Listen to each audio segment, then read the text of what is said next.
Oh, great. It's going to be one of those flights. That's what the woman in the ridiculously oversized sunglasses muttered just loud enough for everyone to hear. She was staring right at James and Regina Washington, a loving couple in their 60s, excited for their 35th anniversary trip. What started as a petty racist comment in a cramped airplane cabin would soon ignite a firestorm. But the woman Brenda Hatcher had no idea who she was messing with. She thought she was putting two people in their place. She didn't know that the man in the cockpit, the one with 4 stripes on his shoulder and the lives of 200 passengers in his hands, called those two people Mum and Dad. Stay tuned, because the karma that comes for Brenda isn't just poetic, it's catastrophic. The air in the terminal was a familiar symphony of chaos. The rolling thunder of suitcases, the staccato announcements of gate changes, the murmur of 100 different conversations blending into a single anxious hum. For James and Regina Washington, however, it was music. They sat near the wide windows of Gate B12, watching the ground crew scurry around the massive transoceanic Air 727 that would soon carry them to paradise. "Look at that, Reggie," James said, his voice a low, gentle rumble. He pointed a long, elegant finger towards the plane. 35 years, and we're finally going to Hawaii. All those years of saving, of saying, next year. Well, next year is finally here. Regina squeezed his hand, her smile lighting up her kind face. Age had etched fine lines around her eyes, but they only served to amplify the warmth that emanated from them. She was a retired neonatal nurse, a woman who had spent her life handling the most fragile of beings with a powerful combination of tenderness and steel. James, a retired high school history teacher, possessed a quiet, observant patience, a man who had guided thousands of teenagers through the complexities of the past. "It's everything I hoped for," she whispered, leaning her head on his shoulder. "I can already feel the sun." They were a portrait of enduring love. Dressed in comfortable travel clothes, they carried themselves with a quiet dignity that spoke of a life well lived, a partnership forged in shared dreams and weathered storms. Their kids were grown and successful. Their son David was their greatest pride, though his job as a pilot meant they saw him less than they'd like. This trip was a gift from him, a grand gesture for their 35th anniversary first-class tickets on the way back even. But for the flight out, they had booked 2 seats together in premium economy, a window and an aisle, 12A and 12C. They were simple people. The proximity to each other was the only luxury they truly craved. The call for their boarding group shattered their reverie. "Now boarding group 3. "That's us," James said, rising and offering a hand to his wife. They joined the line, their carry-on bags modest, their anticipation palpable. They shuffled along with the crowd, presenting their boarding passes with polite smiles and stepping onto the jet bridge. Inside the aircraft, they found their row easily. James, ever the gentleman, slid Regina's bag into the overhead bin before his own. Regina settled into the window seat, 12A, ready to watch the world shrink beneath her. James took the aisle 12C, leaving the middle seat, 12B, invitingly empty between them. They chatted excitedly, pointing out features of the wing, imagining the turquoise waters awaiting them. That's when the mood shifted. A woman trailed by a harried-looking man stopped abruptly in the aisle, blocking the flow of passengers behind her. She was dressed in expensive athleisure wear that seemed too tight, her face a mask of irritation beneath a pair of enormous designer sunglasses that she didn't bother to remove indoors. This was Brenda Hatcher. Her husband Frank hovered behind her, looking apologetic to the universe at large. Brenda's eyes scanned the seat numbers, then locked onto James and Regina. A flicker of annoyance crossed her face, a minute tightening of her jaw. And then she said it, not quite a whisper, but a stage mutter intended to be overheard. Oh, great. It's going to be one of those flights. Regina's smile faltered. She heard the emphasis on those a word loaded with a history of prejudice she knew all too well. James heard it, too. His posture straightened almost imperceptibly, his calm demeanor becoming a shield. He didn't say anything, choosing instead to observe. Brenda jabbed a finger heavy with gaudy rings towards Regina. "Excuse me," she said, her voice sharp and nasal. "You're in my seat." Regina blinked, taken aback. "I'm sorry, I don't think so. I'm in 12A. "No, I have the window seat," Brenda insisted, brandishing her boarding pass like a weapon. "My husband and I are sitting here. You need to move." James leaned forward slightly. "Ma'am, perhaps you should check your ticket again. My wife is in 12A. I am in 12C. Our tickets are correct." Brenda scoffed, a truly unpleasant sound. "I don't need to check. I know what I booked. Now are you going to move, or do I need to get the flight attendant to explain how seating works?" The accusation, the sheer audacity of it, hung in the air. Passengers trying to get past them were now starting to stare. Frank, her husband, looked mortified. "Brenda, honey, just let me see the pass," he pleaded quietly. "Don't honey me, Frank," she snapped, pulling the paper away from him. She glared at James and Regina, a sneer twisting her lips. Some people are just so entitled. The irony was so thick it was suffocating. James, the history teacher, felt a familiar weariness wash over him.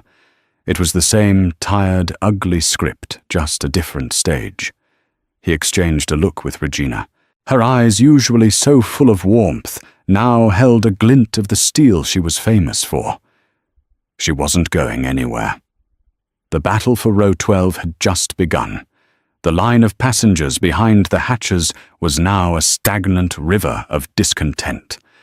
A young flight attendant with a bright, forced smile and a name tag that read Tiffany bustled her way up the aisle.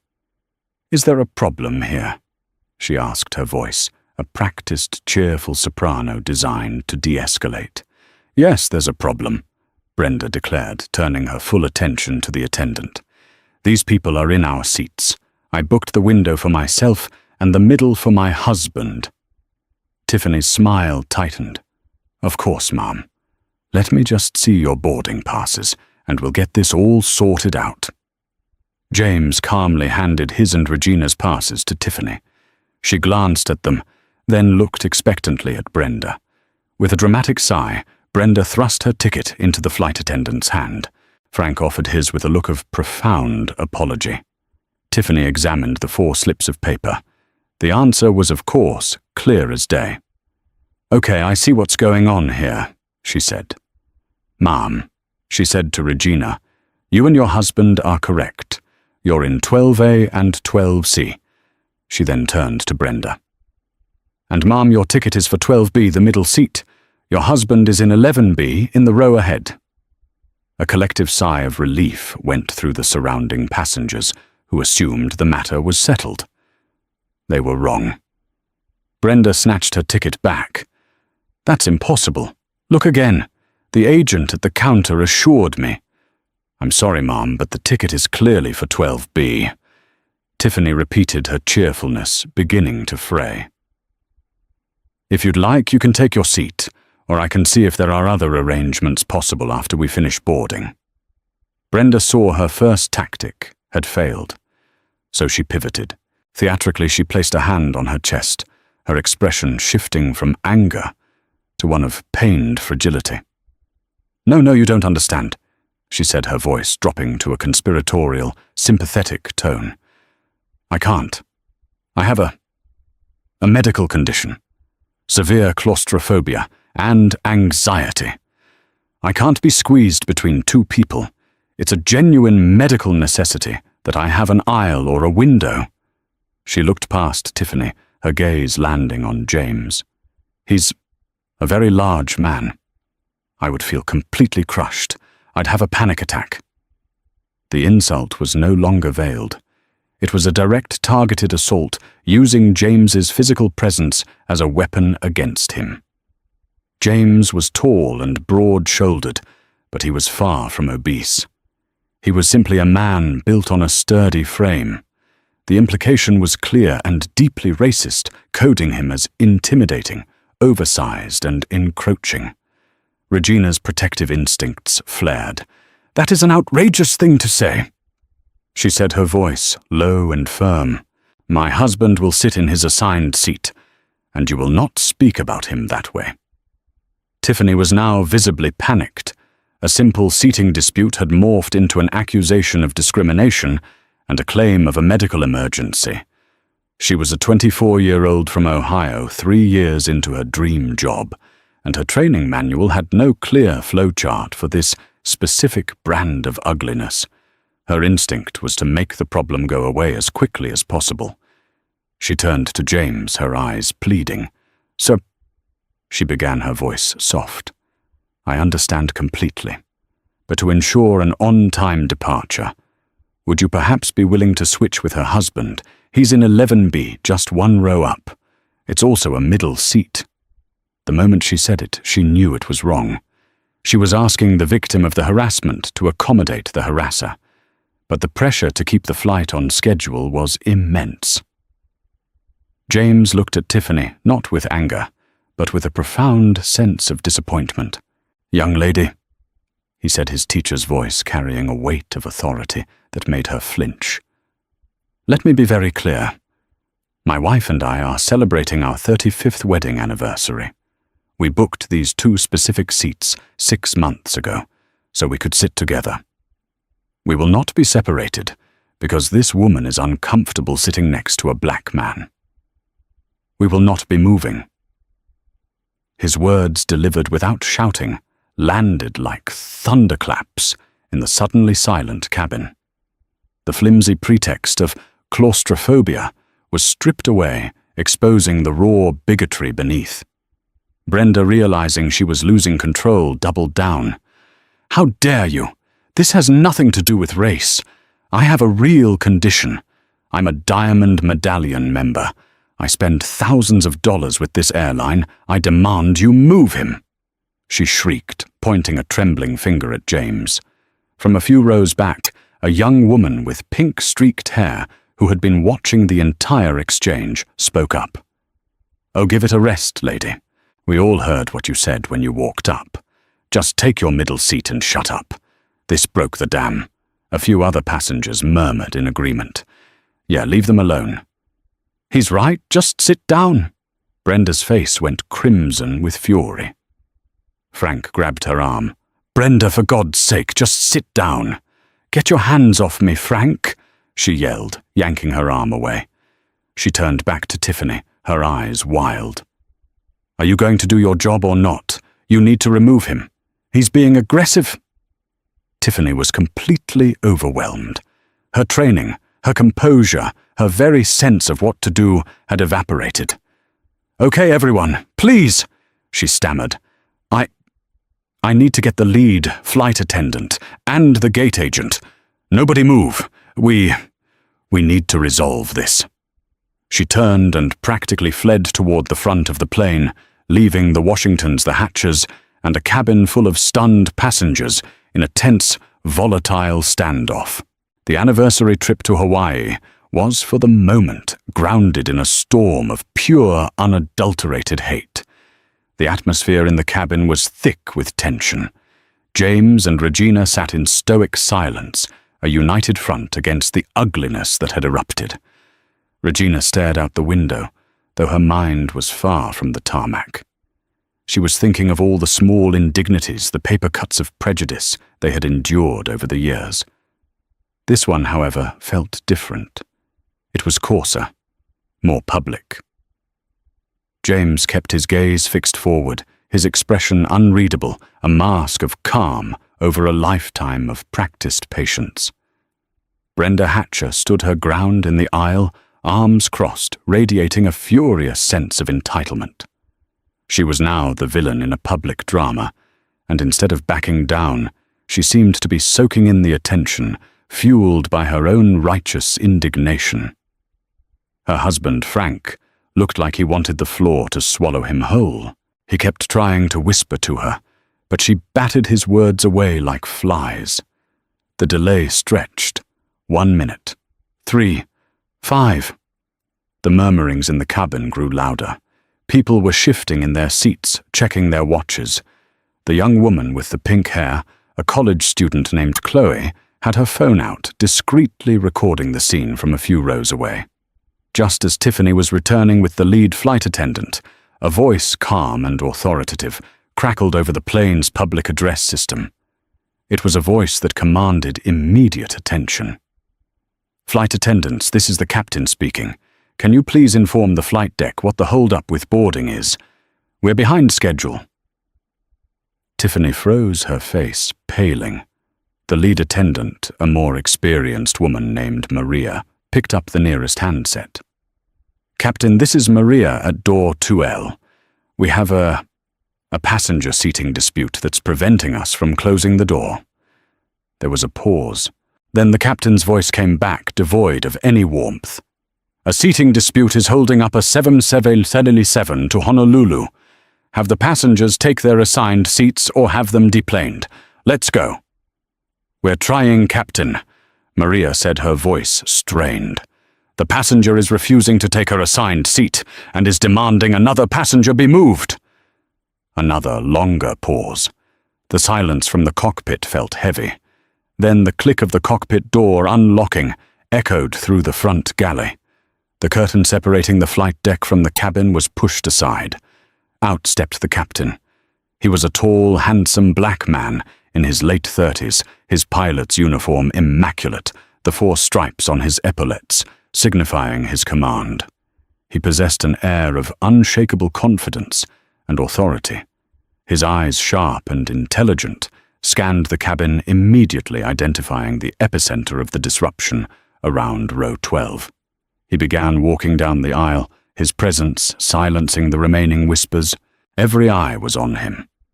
As he got closer, his professional stern expression remained fixed.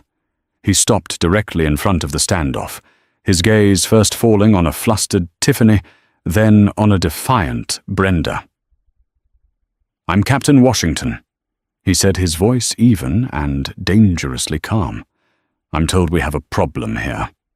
Brenda, seeing him, seemed to find a new surge of confidence. She likely assumed the captain, the ultimate authority, would surely side with a Diamond Medallion member, with a medical condition. "Yes, Captain, thank you for coming," she said, practically preening. "I have been trying to explain to your staff that I have severe claustrophobia. I cannot sit in this middle seat." She gestured toward James. "This man is very large, and it's causing me extreme anxiety." I asked him politely to move, and he became aggressive and belligerent. "I feel threatened." Captain Washington listened to her entire performance without a single flicker of expression. His gaze was intense, analytical. He didn't even glance at James or Regina. He just let Brenda finish the lies, hanging in the air like poison.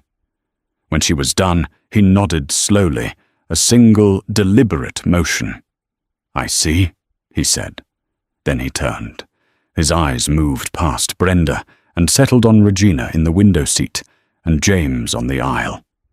And in an instant, the stern, authoritative mask of the captain dissolved. His face broke into a wide, luminous smile, a smile so full of love and warmth it changed the entire temperature of the cabin.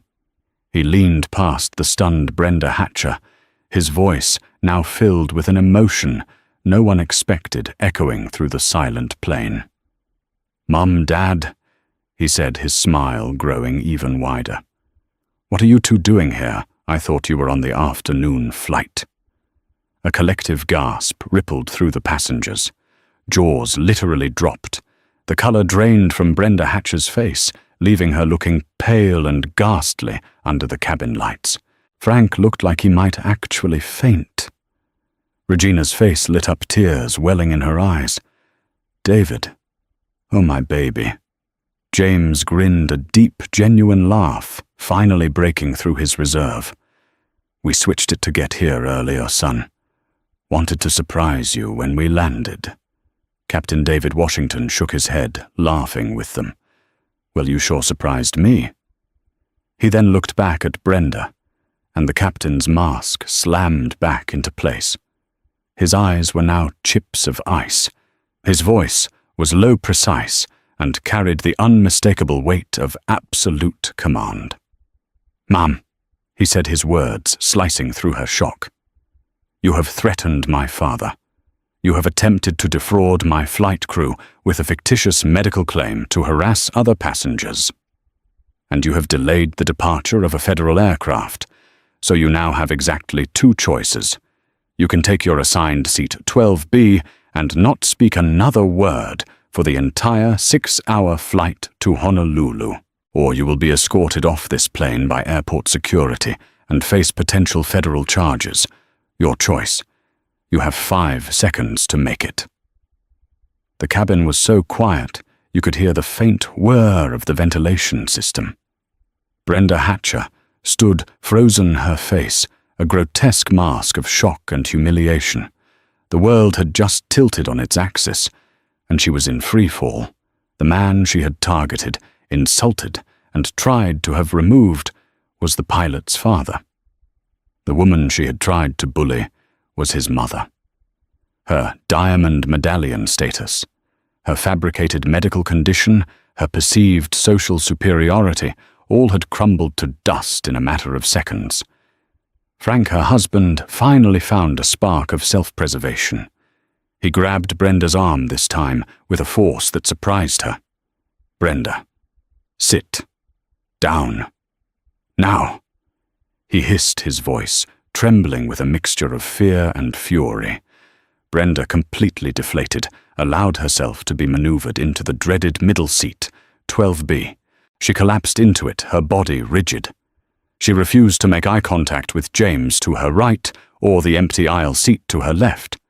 She stared straight ahead at the seat back in front of her, as if it were the most fascinating object in the world. Captain David Washington gave her one last dismissive glance. He then turned to his parents. The warmth flooded back into his face. "I'll come back and talk to you guys properly once we're at cruising altitude," he said, softly squeezing his father's shoulder. "I love you." "We love you too, son. Fly safe," James said, his voice thick with pride. David gave a nod to the cabin, a silent apology, and thank you to the other passengers, before turning and striding back to the cockpit. The curtain swished shut behind him. The lead flight attendant, Maria, immediately sprang into action. "Flight attendants, please prepare the cabin for departure." The crew moved with renewed efficiency, the tension broken. Tiffany, the young attendant, shot an apologetic look toward James and Regina, who gave her a small, reassuring nod. As the plane finally pushed back from the gate, a ripple of applause broke out in the cabin. It started with Chloe, the student with the pink hair, and quickly spread. It was for the Washingtons, for their dignity, and for their son, the captain, who had so masterfully restored order and delivered a dose of much-needed justice. Brenda sank even lower in her seat, the sound of the clapping like physical blows. The flight to Hawaii was 6 hours long. For James and Regina, after the initial adrenaline faded, it became a quiet celebration. They held hands, whispered to each other, and felt an overwhelming sense of pride. For Brenda Hatcher, it was the 6 longest hours of her life. She sat ramrod straight, a prisoner in her middle seat. She didn't ask for a drink. She didn't eat the meal. She didn't watch a movie. She just sat stewing in a toxic brew of shame and rage. She could feel the eyes of other passengers on her. Every time someone walked down the aisle, she flinched, expecting a comment. None came. They simply ignored her, which was somehow worse. She was a non-entity. About an hour into the flight, as promised, Captain Washington's voice came over the PA. "Folks, this is your captain speaking. We've reached our cruising altitude of 36,000 feet. Should be a smooth ride the rest of the way to Honolulu. I want to apologize once again for the departure delay. And I'd also like to take a moment of personal privilege to wish a very special couple in seat 12A and 12C, my parents, a very happy 35th wedding anniversary. Another warmer round of applause filled the cabin. A few passengers turned to smile and nod at James and Regina. Shortly after Tiffany arrived at their row, her demeanor now one of genuine warmth and deep respect. She carried a tray with 2 glasses of champagne. "Captain Washington's compliments," she said, her voice sincere. "And on behalf of the entire crew, we are so incredibly sorry for what you experienced during boarding." "Thank you, dear." "That's very kind," Regina said, accepting the glass. Tiffany then leaned in closer. "The captain also asked me to let you know that he has arranged a complimentary upgrade to our Polaris first-class cabin for your return flight. And Mrs. Hatcher," she added, her voice dropping to a near whisper, "has been noted in our system. Her behavior will be reviewed by corporate security." Brenda, who heard every word, squeezed her eyes shut. It was a nightmare. She felt Frank's hand on her knee, a feeble attempt at comfort, and she shrugged it off violently. This was his fault too, for being weak, for not supporting her. In her mind, she was still the victim. The world had conspired against her. The flight dragged on, an exercise in silent, agonizing humiliation as they flew over the vast blue Pacific toward a reckoning she couldn't yet imagine. While Brenda Hatcher was enduring her 6-hour purgatory at 36,000 feet, her downfall was already in motion on the ground. Chloe Peterson, the journalism student with the pink-streaked hair in row 15, hadn't just watched the confrontation. She had filmed it. Her millennial instincts had kicked in the moment Brenda had uttered her first snide remark. She held her phone low, pretending to text, but the camera was rolling. She had captured everything: Brenda's false claim about the seats, her pivot to the medical condition, the disgusting targeted comment about James's size, James's powerfully dignified refusal to move Tiffany's panicked attempt at a resolution, and the grand finale, the dramatic entrance of Captain David Washington and his epic Mom-Dad reveal. As soon as the plane's wheels touched down in Honolulu and the seatbelt sign pinged off, Chloe got to work.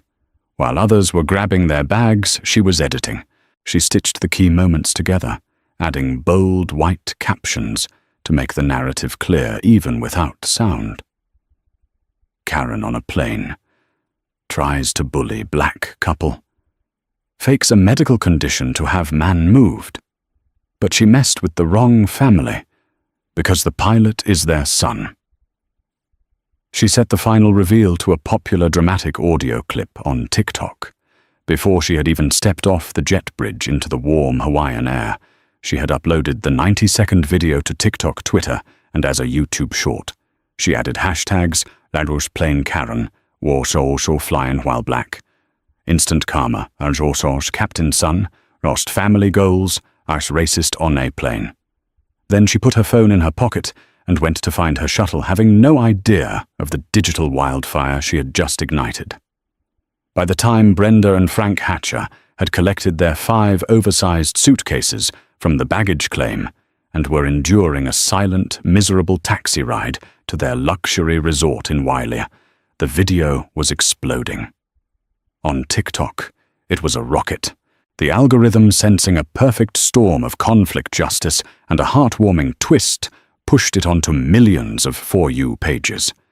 The view count climbed at a staggering rate: 100,000, then 500,000, then 1 million. On Twitter, it was amplified by journalists, activists, and celebrities. The story was irresistible. It was retweeted tens of thousands of times. The term Captain Washington started trending. On YouTube, it was being ripped and re-uploaded by commentary channels, each adding their own outraged or celebratory narration. At the resort, Brenda threw herself onto the king-sized bed of their ocean view suite and burst into tears of pure rage. "I have never been so humiliated in my entire life," she sobbed. Frank, setting his bags down, was less angry and more terrified. "Brenda, maybe we should just lay low. Forget about it. Try to enjoy the vacation." "Enjoy it?" she shrieked. "How can I enjoy it? That whole plane hated me. That pilot's son." She couldn't even finish the sentence. Her phone on the nightstand buzzed. It was a text from her sister. "OMG Brenda, is this you?" with a link to Chloe's video on Twitter. Brenda's blood ran cold. She snatched the phone. Her hands trembled as she clicked the link. She watched the grainy video of herself, her voice sharp and ugly, her gestures entitled and demanding. She saw the moment of her supreme confidence in front of the captain, followed by the crushing public reveal. She scrolled down and saw the comments. The way the captain's face changed when he saw his parents. "I'm crying. She picked the one plane in the entire world she shouldn't have been on. LOL. This isn't just Karen. This is calculated racist bullying. Someone find out where this woman works. This behavior can't be acceptable anywhere." That last comment made her heart seize. Her work, Innovate Corp. Her entire identity was tied up in her position as Senior Vice President of Market Strategy. She was Brenda Hatcher, the shark, the closer the one who ran the boardroom. "Frank," she whispered, her voice barely audible. "Frank, it's online." He came over and looked at the phone. His face, already pale, went ashen. He saw his own weak, hovering presence in the background of the video. He saw the deluge of comments. Then his phone buzzed, and hers buzzed again, and again. Friends from the country club, colleagues, distant relatives. The video was spreading through their social circles like a virus. The digital sleuths of the internet were already on the case. It didn't take long. Brenda's name wasn't mentioned in the video, but her face was clear. Someone who knew her from a conference recognized her. They tagged her public LinkedIn profile. From there, it was a cascade. Her name, her title, and her employer Innovate Corp were now plastered all over the comments section. The digital mob had its target, and it was moving with ruthless speed. Brenda Hatcher's Hawaiian vacation was over before it began. She was no longer just an embarrassed passenger. She was becoming the internet's main character, and the consequences were about to escalate far beyond a few nasty comments.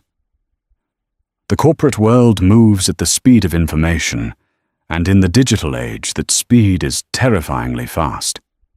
By Monday morning in New York City, while Brenda and Frank were waking up to a Hawaiian sunrise and a nightmare of notifications, the Chloe Peterson's video had reached the highest levels of Innovate Corp. The company's head of communications, a sharp woman named Gabrielle, saw it first. Her team monitored social media for mentions of the company, and the alerts were coming in at a frantic pace. The Innovate Corp official Twitter handle was being tagged in thousands of posts. The title was always the same: "Is this your SVP Brenda Hatcher?" Gabrielle watched the video once, then a second time, a knot of dread tightening in her stomach. She immediately forwarded the link to the CEO, Robert Maxwell, and the head of human resources. The subject line was stark, urgent, and critical. Robert Maxwell was a CEO of the modern era. He understood that brand reputation was everything. Innovate Corp had spent millions on a public image campaign centered around diversity, equity, and inclusion DEI.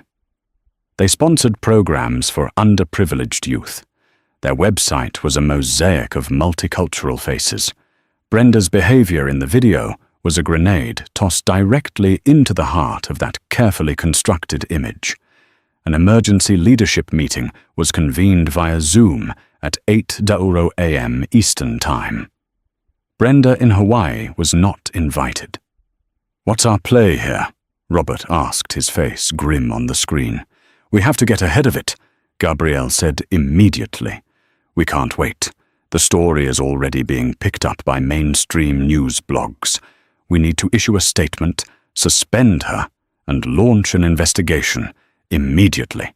"She's a senior vice president," the head of legal cautioned. "There are protocols." "The court of public opinion doesn't care about our protocols," Robert shot back. "Our stock could take a hit. We could lose the A-list account we just landed. They have a huge DEI focus. Gabrielle, draft a statement.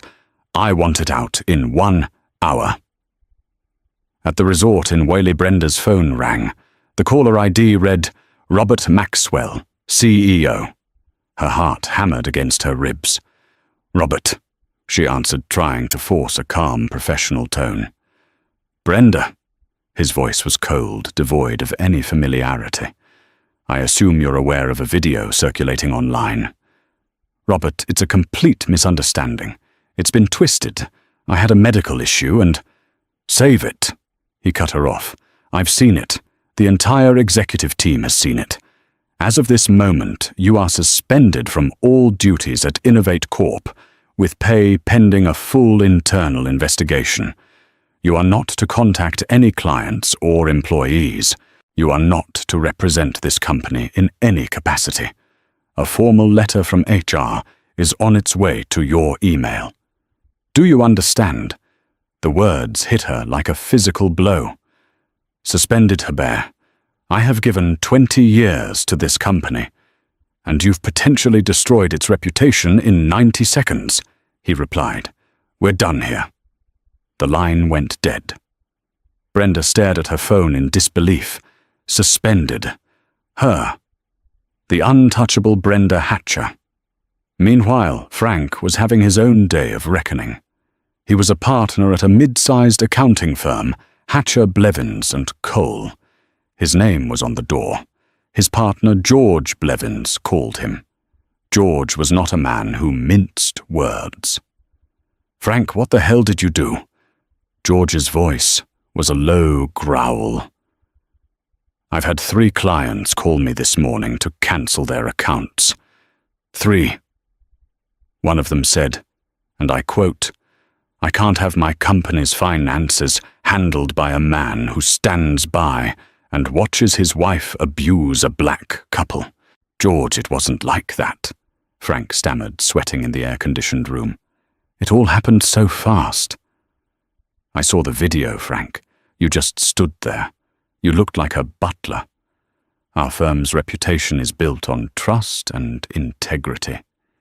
This is a stain on all of us. You need to come back from Hawaii. Now, we need to have a partners meeting to discuss your future with this firm." The implication was clear. His future was in serious doubt. As if things couldn't get worse, an official statement from Transoceanic Air was released to the press. Transoceanic Air is aware of the incident that occurred on Flight 286 to Honolulu. We are incredibly proud of the professionalism and integrity displayed by Captain David Washington and our entire flight crew. The safety and well-being of our passengers and staff are our top priority. Harassment of any kind has no place on our aircraft. Following a review of the incident, the passenger in question has been permanently banned from all transoceanic air flights for life due to fraudulent medical claims and the verbal harassment of fellow passengers. Banned for life. The words echoed in the silent, expensive hotel room. Brenda was officially a pariah. Her career was imploding, her husband's was on the brink, and their names were now synonymous with a brand of public racism that was both ugly and, thanks to the twist, deeply ironic. The karma was no longer just a few mean comments online. It was a wrecking ball, and it was swinging directly at the foundations of the life they had built. The rest of the Hatcher's vacation was a blur of frantic phone calls, tearful recriminations, and the oppressive silence of a 5-star prison. They booked the first available flight home on a rival airline, of course. The flight was a torment of paranoia. Every glance from a fellow passenger felt like an accusation. Every whisper seemed to be about them. Back home, the reality was even bleaker than they had imagined. The internal investigation at Innovate Corp was swift and decisive. It was less an investigation and more a formality to protect the company legally.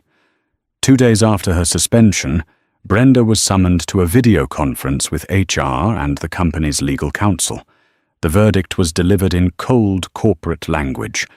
Due to conduct inconsistent with the company's core values and actions that have caused significant reputational damage, your employment with Innovate Corp is terminated effective immediately. 20 years of service, her entire professional identity vaporized in a 2-minute Zoom call.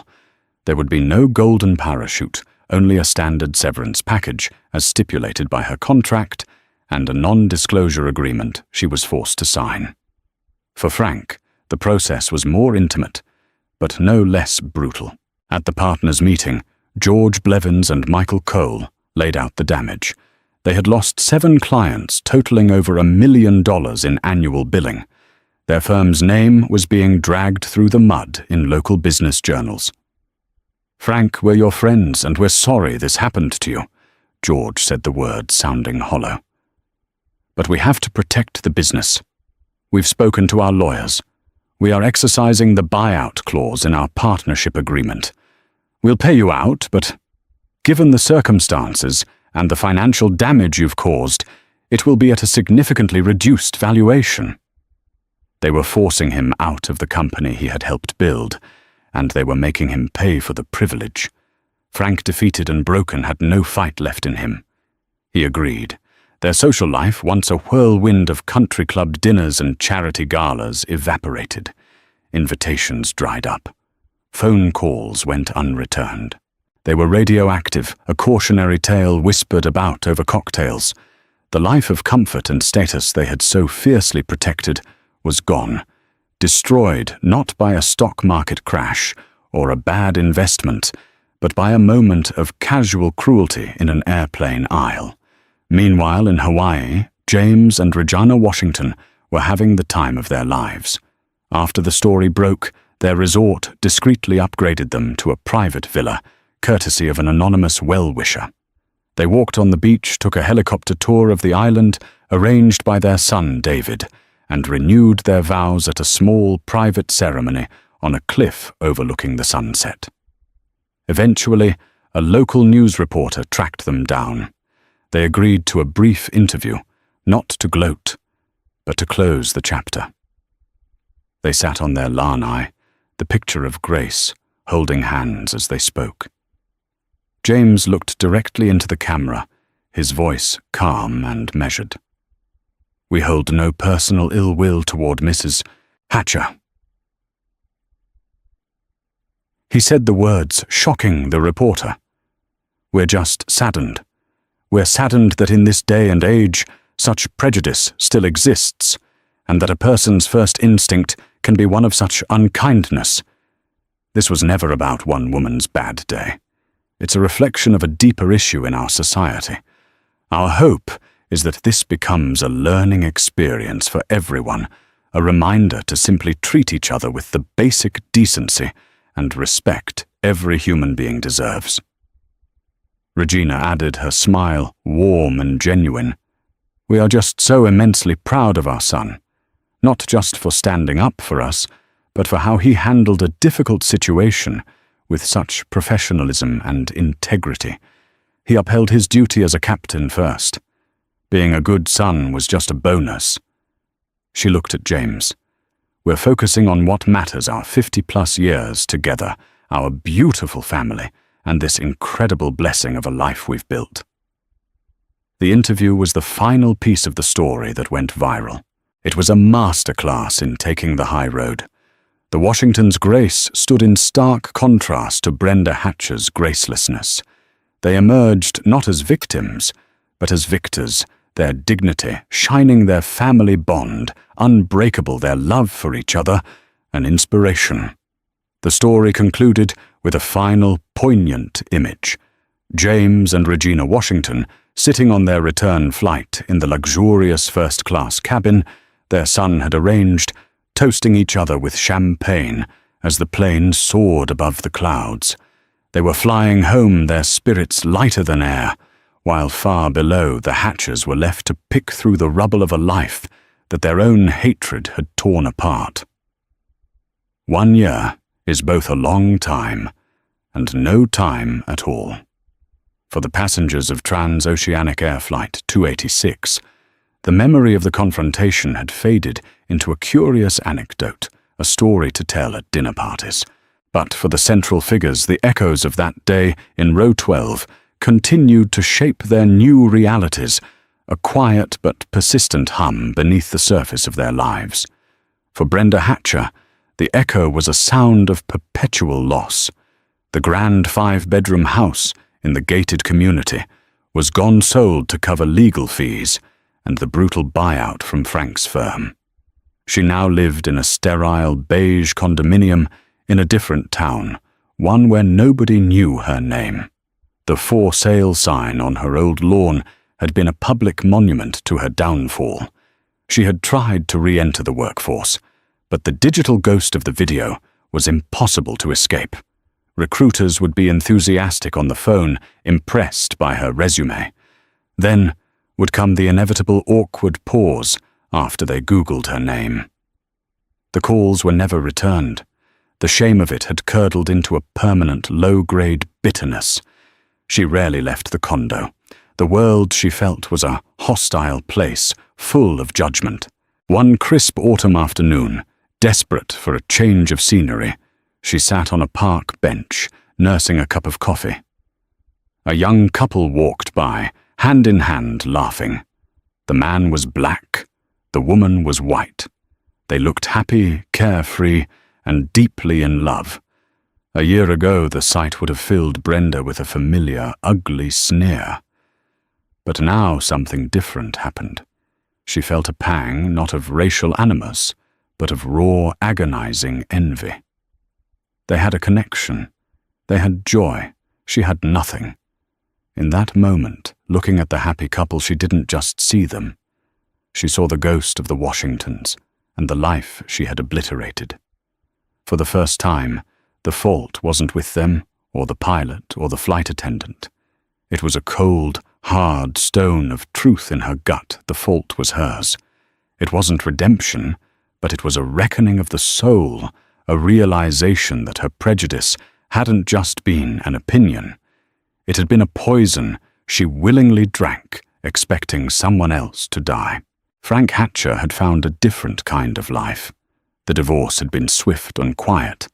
He gave Brenda more than he probably should have, a final act of penance for his years of silent complicity.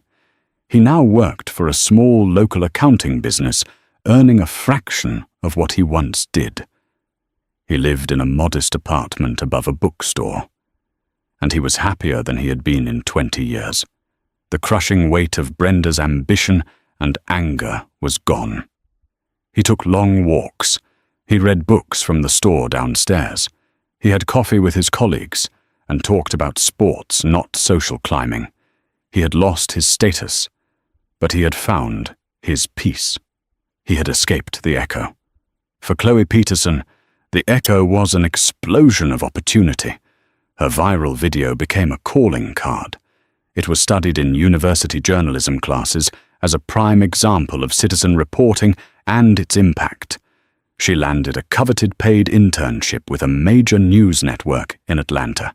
Her raw talent for finding the human core of a story was undeniable. She was no longer just a student with pink hair. She was a rising star, a journalist whose career was launched because she refused to be a silent bystander. And for the Washingtons, the echo became a calling.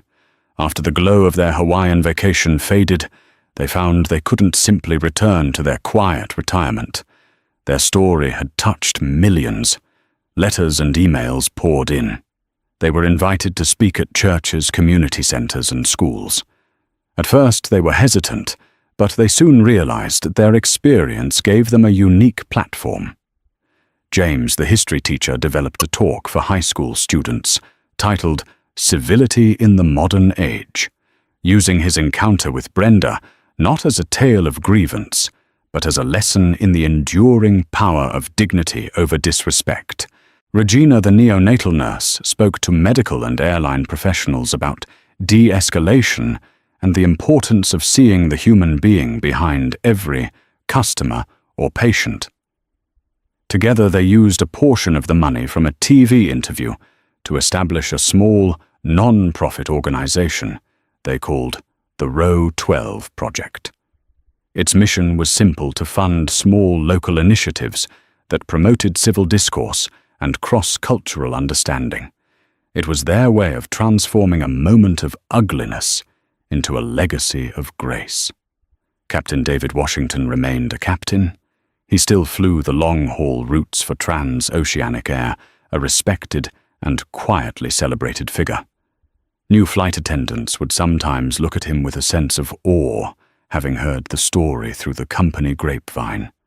He always deflected the praise, crediting his crew and his parents' example. The incident hadn't made him arrogant. It had deepened his commitment to the quiet professionalism his parents had instilled in him. One perfect summer evening, a year and a half after the flight, the whole Washington family gathered in David's backyard. David, his wife, and their 2 young children were hosting James and Regina for dinner. The smell of grilled burgers filled the air. Laughter bounced across the lawn as James pushed his granddaughter on the swing. Regina sat with her daughter-in-law sharing a story.